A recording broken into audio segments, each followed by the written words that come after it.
அகம் நேயர்கள் அனைவருக்கும் வணக்கம். இன்றைக்கு நம்மளுடைய வீடியோல என்ன பார்க்க போறோம் அப்படின்னா, ஆடி மந்த் ஸ்பெஷல் தான் பார்த்துட்டு இருக்கோம். ஸோ அதுல இந்த 3வது வாரம் வெள்ளிக்கிழமை அப்படின்றது வந்துட்டு காமாட்சி அம்மன் அண்ட் காளிகாம்பாள் இவங்களுக்கெல்லாம் ரொம்ப சிறப்பு வாய்ந்தது அப்படின்னு சொல்றாங்க. ஸோ இவங்கள நம்ம வழிபடும்போது பார்த்தீங்கன்னா, ஒரு அசட்டு தைரியங்க. அந்த தைரியம் எப்படி இருந்து தான் வரும்னு தெரியாது. இப்போ எனக்கும் பார்த்தீங்கன்னா, காமாட்சி அம்மன் முன்னாடி போய் உட்காந்தேன்னா அப்படியே நான் சரண்டர் ஆயிடுவேன். ஸோ எல்லாமே நீங்க பார்த்துக்கோங்க. எனக்கு எதுவுமே பிரச்சனை இல்ல அப்படின்ற மாதிரி ஒரு தைரியம் வந்து வரும். ஸோ இது எனக்கு மட்டும் இல்ல, நெறைய பேர் அது வந்து எக்ஸ்பீரியன்ஸ் பண்ணியிருப்பீங்க. ஸோ அப்பேற்பட்ட காமாட்சி அம்பாள், காளிகாம்பாள் இவங்களெல்லாம் வழிபடலாம். ஸோ இந்த நம்ம வந்து இந்தந்த வாரம் இந்தந்த தெய்வத்தை தான் வழிபடணும் அப்படின்றதும் விதிமுறை கிடையாது. இந்த அம்பாளுக்கெல்லாம் நம்ம ஒரு வாரம் நம்ம அலாட் பண்ணி ஒரு வாரம் ஒவ்வொரு அம்மனுக்கு நம்ம பூஜை பண்ணோம் அப்படின்னு சொன்னா நம்ம எல்லா அம்பாலையும் வந்து கவர் பண்ண ஒரு திருப்தி கிடைக்கும். ஸோ அதுக்கு தான் இந்த எபிசோடு. ஸோ அதனால வந்து இந்த 3வது வாரம் காளிகாம்பாள் இல்லைன்னா காமாட்சி அம்மன் இவங்களை வந்து நம்ம வந்து வழிபட்டு முடிஞ்சா அவங்கள போய் கோவில்ல தரிசனம் பண்ணலாம். இல்லைன்னா வீட்டிலே வந்து நம்ம பூஜை பண்ணி நைவேத்தியம் எல்லாம் வந்து கொடுத்து எப்பயும் நான் சொல்ற மாதிரி என்ன பிரசாதம் முடியுதோ அதை நீங்க செஞ்சு அக்கம் பக்கத்துல இருக்கிறவங்களுக்கு நீங்க வந்து கொடுக்கலாம்.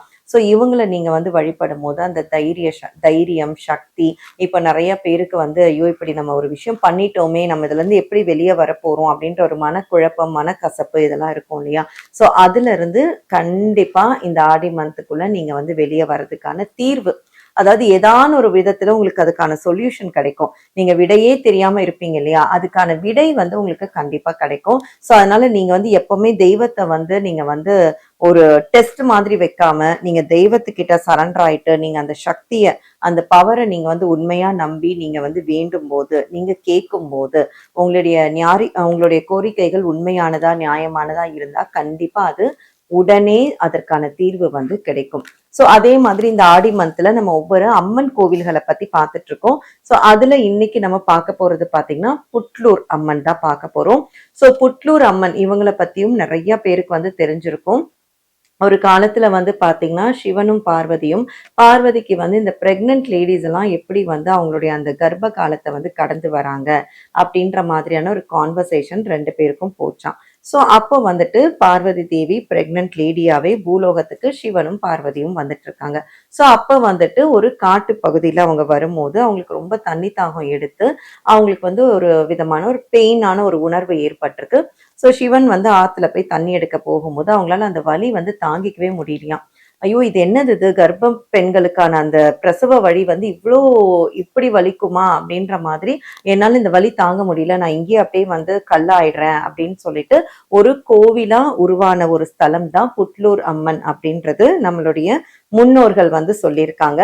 ஸோ அந்த கோவில்ல இன்னைக்கும் பாத்தீங்கன்னா அம்பாள் வந்து அந்த படுத்த கோலத்திலேயே அவங்களுடைய வயிறு வந்து அந்த பிரசவத்துல எப்படி அந்த பிரெக்னன்ட் லேடிஸ்க்கு எப்படி இருக்குமோ அதே மாதிரி தான் இருப்பாங்க.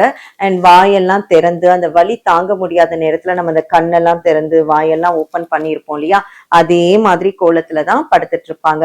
ஸோ இன்னைக்கும் கர்ப்பிணி பெண்கள் அங்க வந்து அந்த அம்பாலை சேவிச்சுட்டு என்ன முடியுதோ, சிலர்லாம் வந்து பாத்தீங்கன்னா அம்பாளுக்கு ஒரு வளகாப்பு மாதிரியே பண்ணுவாங்க. அந்த சாதம் எல்லாம் செஞ்சு 5 வகை 7 வகையான சாதம் செஞ்சுட்டு வருவாங்க. ஒரு சீமந்தம் எப்படி நடக்குமோ புடவை சாத்திட்டு வளையல்ல மாலை போட்டு அந்த மாதிரிலாம் வந்து பண்ணுவாங்க. அதே மாதிரி குழந்தை பிறந்ததுக்கு அப்புறமும் அந்த கோவில்ல கொண்டு வந்து கீழே வச்சு சாமி கும்பிட்டுட்டு போவாங்க. ஸோ இது வந்து ஒரு வழக்கமா வச்சுட்டு இருக்காங்க. ஸோ அவங்க ஃபுல்லாவே வந்து அவங்களுடைய உடல் ஃபுல்லா மஞ்சளா இருக்கும், மஞ்சள் பூசப்பட்டதான் இருக்கும். ஸோ இந்த அம்பாலுமே ரொம்ப ரொம்ப பவர்ஃபுல்லான அம்மன். ஸோ இந்த அம்மன் கிட்ட யாருக்கெல்லாம் குழந்தை வரம் வேண்டுமோ, யாரெல்லாம் ஆரோக்கியமான குழந்தை பெத்துக்கணும்னு ஆசைப்படுறீங்களோ அவங்க எல்லாருமே இந்த புட்லூர் அம்மனை வணங்கும் போது ஆரோக்கியமான ஹெல்த்தியான குழந்தை கட்டாயமா பிறக்குங்க. ஸோ நீங்க நம்பிக்கையோட இந்த அம்பாளுக்கு வேண்டுதலை வைக்கலாம்.